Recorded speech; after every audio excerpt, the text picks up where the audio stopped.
લોકશાહીનું પર્વ છે અને ગુજરાત પ્રદેશ અધ્યક્ષ જગદીશભાઈ વિશ્વકર્મા જે છે તે પોતાનો મતાધિકારનો ઉપયોગ કરીને આવ્યા છે તેમની સાથે સીધી વાત કરીશું. જગદીશભાઈ, મત આપીને આવ્યા છો, શું કહેશો?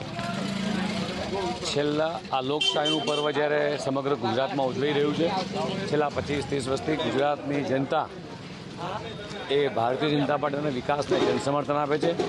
મને પૂર્ણ વિશ્વાસ છે ગુજરાતની 6.5 કરોડ જનતા ઉપર કે આજે જ્યારે મતદાન છે ત્યારે જંગી બહુમતીથી મતદાન કરશે અને વિકાસને સમર્થન આપશે.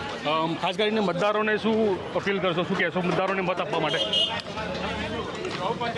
મને ગુજરાતની 6.5 કરોડ જનતા પર સંપૂર્ણ ભરોસો છે.